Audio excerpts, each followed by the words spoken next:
Today I'm playing a game that you might have seen me playing and talking about before on my channel, all the way back since it was released, and that is Enlisted. I did make a video also in 2023 checking out how the game is doing, so I thought it would be a good time to come back to the game here in the beginning of 2024 as well.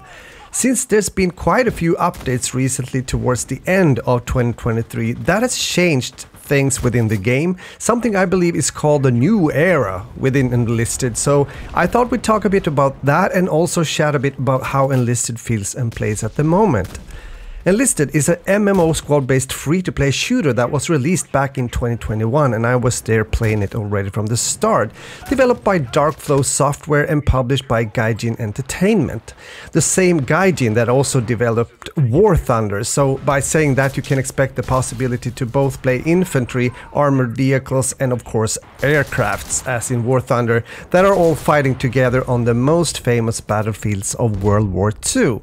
I did play a lot of different maps and went a bit between game modes such as squads, lone fighters and also modern conflict, where you're able to use modern weapons such as semi-auto guns and full auto guns, which of course is a step away from the original World War II concept, but it can nevertheless be fun to play. However, my recording program messed up those files, so I had to go back and play some more to get footage for this video that you're watching, so I hope you enjoy, even though I'm sticking with some squads gameplay only in this video.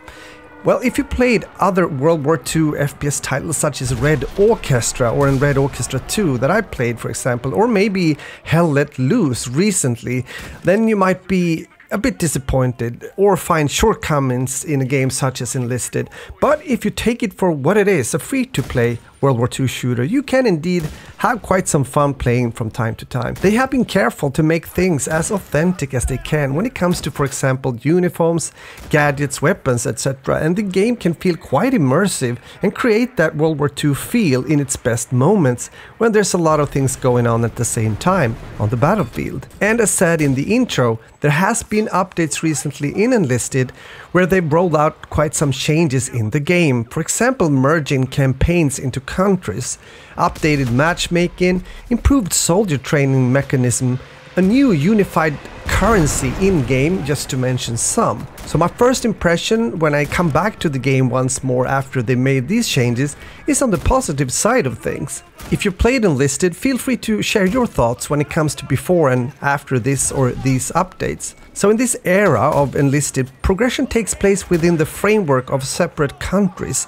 instead of campaigns as it was before.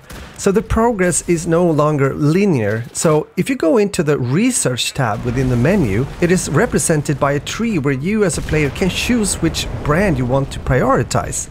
So when you choose a certain direction within research, all the experience you gain in battles will be used for the research of those new weapons, vehicles or squads. And I believe this is a good thing and therefore a good improvement in Enlisted.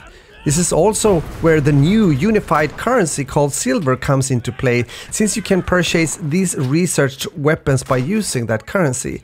It seems as if the orders you might have on your account have been converted already into the new currency. I know that there has been talk or criticism before when it comes to the matchmaking in Enlisted, since the matches can sometimes become a bit one-sided, meaning one team dominating the other. With the new matchmaker, they're trying to balance battles based on the strength of the opposing sides. I believe it means that the matchmaker tries to find opponents of similar strength, which relates to or depends on the equipment of your army.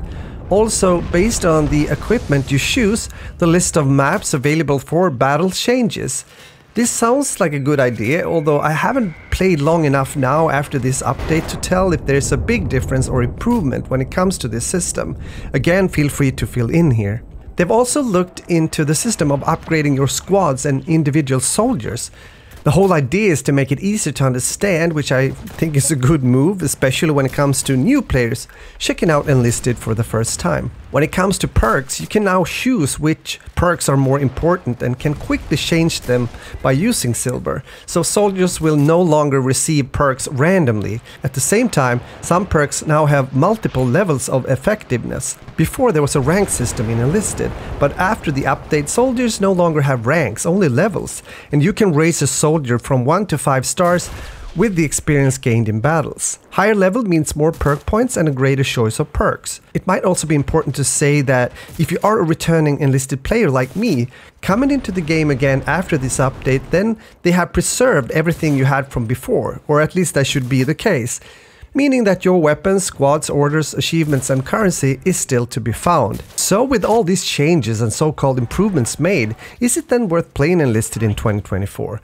As said earlier, if you come from a background of playing solid, you might say, and maybe hardcore World War II shooters, Enlisted might feel a bit on the light side of things, especially when it comes to the system of using AI squads within the squad game mode, which is a bit of a core kind of game mode within the game. But if you then look into the server browser, you might find a server or two when it comes to the lone fighter game mode, where there's only players and no AI, so that could be your thing instead.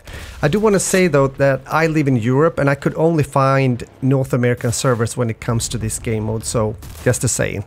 Well, personally, I don't mind the squad game mode and gameplay, even though the AI can sometimes act stupid and even block your way when you're about to take your shot. But it's a pretty casual and relaxing kind of game mode, and it serves, at least for me, as a bit of a variation and also relaxation between the sessions of playing titles that are a bit more demanding, stressful, or even competitive. So if you want to try out Enlisted, feel free to do so, this new era of the game, and leave some feedback in the comments. And of course, if you enjoyed, don't forget to leave a like on the video. It helps me out here on YouTube. Thanks a lot for watching. Talk to you soon again.